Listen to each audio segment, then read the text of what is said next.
amor es un gil que no sabe de qué se trata vivir, que vivir puede ser perder sin perder o encontrarse con vos.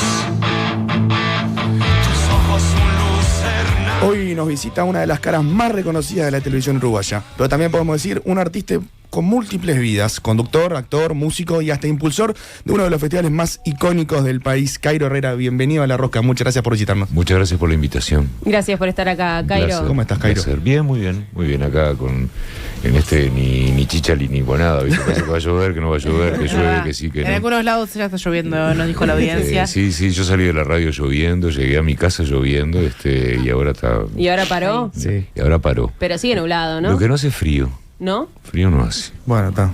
Contanos un poco, para arrancar, ¿de dónde viene el nombre Cairo? Para que no lo sepa, no es tu nombre real, no es mi nombre. pero tiene una historia interesante. ¿Puedes Sí, contarla? No es mi nombre, pero lo he usado desde que nací prácticamente. Digo, el Cairo original es mi papá, mi viejo. Yo me llamo igual que mi viejo, yo me llamo Luis Alberto Herrera como mi viejo. Yo soy de esa generación que te ponían al hijo mayor, le ponen el nombre de... Las mujeres tuvieron suerte con eso. Sí, ¿no? pero ¿cómo lo tomás vos? ¿Como algo que está bueno o algo que no tanto? Mira, como mi padre es un referente muy importante para mí, no. Y además, vuelvo a lo mismo, es el que paga las cuentas, digo, es el que estaba en la lista del liceo, yo fui cairiño muchos años, porque claro, también el apodo lo heredé de mi padre, digo, claro. Algo Cairiño, es como Jessie, al padre le decían Niki y ella era Nikita, ¿viste? Claro, A veces, claro. cuando además te quieren identificar con algo, ¿no? Obvio. Y bueno, y muchísimos años, de hecho, mi madre, ya hasta que se fue, me decía Cairiño, mi abuela también, o sea, y yo era un tipo que lucía así también. Que no da Cairiño, tipo que no da grande. Que Cairiño. no da Cairiño. La gente que me quiere me dice así también, pero el Cairo fue algo que se impuso mucho más. De hecho, ya te digo, mi nombre me lo dicen cuando... Yo qué sé, cuando vas de repente a hacer un trámite, Claro, lo que al fuera, médico. pero al Es más médico, formal. es más formal. es Sí, más pero formal. después nunca, siempre Cairo. Sí, siempre Cairo, sí. Y cuando eras chico empezaste estudiando diseño gráfico, ¿verdad? ¿Eras diseñador gráfico, puede ser? Sí, yo entré a estudiar diseño gráfico en el año 95, en lo que fue el segundo semestre del 95. Me recibí en el 98. Ahí yo ya estaba trabajando cuando me recibí. Y bueno, es de lo único que tengo un título. Claro. De diseñador Pero gráfico. que no tiene nada que ver con lo que después vos hiciste, ¿o sí? No sé si no tiene que ver La porque creatividad, sí. la creatividad y la comunicación, Claro. porque diseñar sobre todo en el rubro en el que yo estaba era comunicar, ¿no? Y yo le daba mucha pelota a ese tema porque realmente era un trabajo que amaba hacer. Después, bueno, la radio primero, la televisión después me absorbieron. Si bien en un momento los mantuve en paralelo las dos profesiones, bueno, llegó un momento que yo nunca fui muy informático tampoco, digo yo. Claro, después todo mutó para ahí. Claro, yo estudié eso. Yo iba a las agencias de publicidad con mis dibujos abajo del brazo, Claro. eran dibujos hechos en acrílico, en acuarela, a lápiz, a dry pen, a lapicera llevaba. Y claro, cuando me recibían y miraban mis dibujos, me decían, vos, qué bueno que está esto, ¿usás algún programa? Y yo quedaba cri, digo, no. Entonces en todos lados me decían, loco, el mundo avanzó, Claro. andá a aprender y volvé. Y creo que la vez número 20 que me echaron Flea, decidí entrar a hacer la carrera de diseñador, pero nunca fui muy afecto a la informática, y además tuve un trabajo que lo agradezco al día de hoy, un trabajo como diseñador que no era el trabajo ni de agencia de publicidad ni de agencia de diseño, era un trabajo creativo, pero era de fábrica, con horario de fábrica, días de fábrica y régimen Mira. de fábrica. Entonces, claro, era todo el día, y llegaba un momento que te juro que yo llegaba a mi casa y ya veía pantallas Claro, te moviéndose volvías loco. en el aire. Y bueno, sí me gusta, sigo dibujando, me gusta dibujar. De hecho, ahora de repente, si por necesidad voy a tener que ayornarme un poquito en los que son los programas, porque estuve averiguando y ya el Corel quedó atrás, quedó Claro. toda aquella vida, Sí, quedó... claro. quedó- Illustrator ahora, Ahora bueno, Illustrator, pero viste que una vez que tenés las bases Sí, aprendes obvio. rápido. Sos un hombre de radio, nos acaba de decir que venís de la radio y seguís siendo un hombre de radio. Tus inicios en la comunicación fueron en la vieja XFM, Sí, fueron ahí, sí. que fueron marcaron una época en Uruguay. ¿Cómo era eso? ¿Cómo era esa radio a fines de los 90? ¿Qué recordás de eso?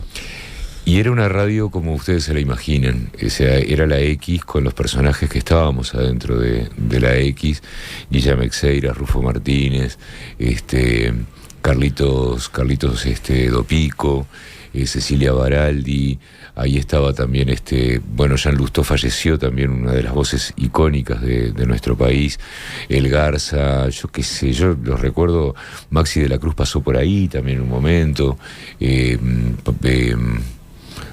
Flaco Esmoris, el Gordo Yeravide, digo, ahí fue un semillero creativo muy grande, muy fecundo también. Yo aprendí muchísimo ahí. De hecho, yo aprendí a ser locutor grabando las aperturas para el programa Joyagua, que lo tenían justamente Esmoris y Yeravide, donde, ¿qué pasa? Cada programa le ponía su impronta a esas presentaciones. Claro. Y viniendo de Esmoris, la presentación con Esmoris era súper actuada y yo estaba recién empezando. Y yo siempre me caractericé por trabajar rápido, pero esa no la sacaba. El Flaco entró al estudio, me tiró 3-4 piques que hasta el día de hoy son... Sí, es la guía que tengo para poder trabajar. Entonces fue una época de mucho aprendizaje, de mucho rock and roll también, en todos los aspectos, porque era una locura. Nosotros, la radio era mitad era una cosa rara, porque era nuestro trabajo, pero también era el lugar en el que podíamos llegar a recalar a las 2 de la mañana, ¿viste? Claro. Vamos para la radio. Sí, sí. ¿Entendés? Claro. Y allá llegábamos a la radio y justo había alguien, entonces nos encontrábamos, nos desencontrábamos. Fue una época... De encuentro social también. Sí, claro, fue una época muy linda. Estaba arriba de Radio Universal. Me acuerdo que bajábamos pateando el ascensor, gritando "Aguante Universal", para dejar a la gente Universal como unos vándalos. Y de ahí a la tele. Y de ahí mismo, en aquella misma época, la tele. ¿Y cómo fue ese paso? Ese pasaje de una cosa a la otra. ¿Y qué te quedás? Porque son distintos universos, ¿verdad? Sí. De vivirlos, de transitarlos a nivel comunicacional es completamente distinto. Entonces, ¿qué te llamó de la tele que fuiste para allá y qué preferías? ¿La radio, la tele? A mí la tele no me llamó, a mí la tele me secuestró también. Te secuestró, A mí me está secuestró, a mí tanto la radio como la tele me secuestraron. Porque yo entré a la radio porque un amigo que trabajaba ahí entendía que por la voz que yo tenía que estar en esa radio. Y cuando quise acordar estaba conduciendo Canal X, que la otra vuelta no sé quién me mostró el primer programa de Canal X, era tremendo aquello. Ay, porque qué horrible era verse el en cosas primo, viejas. Claro, además era el primo de Robocop, ¿viste? Era como que todo Claro. lo dudaba, todo lo pensaba, todo. Y no lo miro con vergüenza, lo miro con cariño porque fueron los principios también. Con ternura, Claro, claro. Uno aprende en esas instancias. Yo aprendí muchísimo y estaba buenísimo todo eso, porque por un lado estaba en una radio que era la que escuchaba mi generación y los pareciditos a mí también. Claro. Y por otro lado estaba también en un programa de televisión que trabajaba a cualquier hora, todos los días. Tenía la oportunidad de hacerle nota y encontrarme con mis amigos, me encontraba con Hereford, me encontraba con Snake, me encontraba con Abuela Coca, me Se encontraba seguía con sosteniendo Rayito. el rock and roll en tu vida. Estábamos todos como en una especie como de gran universo construido para nosotros mismos, en el que todos éramos pasajeros y protagonistas también. Y me encanta porque cuando hablo de esto lo voy rememorando y lo voy disfrutando mientras lo cuento, porque capaz que en aquel momento uno lo vivía Claro. como algo que Y no lo estaba valoraba. pasando. No, yo lo valoraba mucho porque... Lo valorabas estaba- divirtiéndote. Pero claro, pero capaz que ahora siendo más veterano lo ves con otros una ojos. nostalgia. Claro. Sí. Después ahí hubo un impasse y volviste en 2007 con Cámara Testigo, que fue un programa bastante disruptivo para nuestro país. Ir con una cámara a mostrar cosas random y cosas que no mucha gente veía en la televisión porque hasta ese momento no habían llegado. ¿Cómo fue eso? Eso fue una experiencia para como comunicador, fue una experiencia muy importante para mí, porque ahí yo tuve la oportunidad de mostrarme como ser humano, no como comunicador. ese era un programa que te exigía y te pedía sobre todo humanidad. Y en ese momento, cuando pasan las cosas, vos no sos consciente de las cosas. De alguna manera sentás las bases para las cosas que vienen después. A mí cuando me preguntan hoy en día, que es una pregunta que viene después de esta que me estás haciendo, si volvería a ser Cámara Testigo, siempre contesto lo mismo. Cámara Testigo disparó y generó programas que, si bien no son la copia de Cámara Testigo, sí son ramas del mismo tronco. Hacer Cámara Testigo hoy en día sería repetir algo que ya pasó, que ya se hizo, y que quizás no tendría la misma aceptación que tuvo en aquel momento, porque nosotros somos todos muy críticos, la gente es muy crítica también. Claro. Sí. Y si yo volviera a la televisión a hacer un programa urbano, seguramente tendría otras características, porque obviamente uno tiene que evolucionar naturalmente hacia otro lugar. Pero si yo pero a mí me colocó en un lugar en el que yo me mostré más que como yo nunca fui periodista, porque yo no estudié periodismo, más que como un comunicador, como un ser humano que servía de nexo entre el público y la persona que comunicaba, porque el protagonista era el entrevistado, ¿no? Pero además ¿cómo te puedo explicar? En el momento yo me acuerdo, yo era chico cuando se veía no vengas con que eras chico, porque yo me estoy deprimiendo. Bueno, pero era chico. Ella no era así. No, yo era más chica. Yo sí recuerdo que yo en 2007 tenía 6 años. 7 años. Y me acuerdo que cuando empezaba Cámara Testigo yo me tenía que ir a dormir porque no lo podía ver. Claro, bueno, Ese recuerdo lo tengo muy latente. A mí me hicieron ir a cama solar porque decían que los niños tenían miedo de ver la blancura mía. Mis padres no me dejaban mirarlo. Decían, ¿de qué ataúd salió? Pero era como eso, había como pequeñas historias que estaban espectaculares, y además que nuestra tele o nosotros que estábamos tan contaminados por la tele argentina, que había alguna cosa similar. Entonces, claro, tenía algo uruguayo así que se muestre, era genial. Y hoy se ve, y hoy hay, como decías vos, se ha abierto un montón de blogs o de cosas así similares que capaz que son más de nicho, capaz que muestran algo determinado, no tan abierto como era Cámara Testigo, pero como que hay también, ha llegado a eso. Igual de cualquier manera, hay una cosa que yo no sé si el resto lo han logrado. Nosotros nos manejábamos con respeto. Claro. Con mucho respeto por la gente que nosotros exponíamos. Pudimos en algún momento haber trastabillado, porque en un trabajo que vos haces todos los días tenés grandes posibilidades de equivocarte, pero nunca fue la intención exponer a las personas. Claro. Es decir, de hecho, la vanguardia la hacía siempre yo. Siempre iba, hablaba antes, si la entrevista no estaba arreglada y teníamos que llegar a un lugar, a producir en el lugar, siempre sin cámara iba yo a hablar primero para decir cuáles eran las condiciones para poder trabajar, para poder salir. Me decías que sí, salíamos. Me decías que no salíamos. De hecho, algo que yo hacía, que yo esto no prácticamente no lo he contado, que eso me trajo muchos problemas con los productores, era que si el entrevistado se ponía a llorar, yo cortaba la nota. Sí, claro. Era el respeto al entrevistado y contar la historia de él. El entrevistado, si la historia era fuerte y se ponía a llorar, ya estaba vulnerado de alguna manera. Y después de todo esto, volvés a Canal 10 y te pones a conducir un programa de la mañana. Sí. Absolutamente nada que ver, ¿verdad? Con lo que venías haciendo. Y me disfrazaba y cosas así. Y te disfrazabas, hacía de todo un poco. ¿Cómo llegó esa propuesta y qué significó para vos? Y eso fue otro paso más.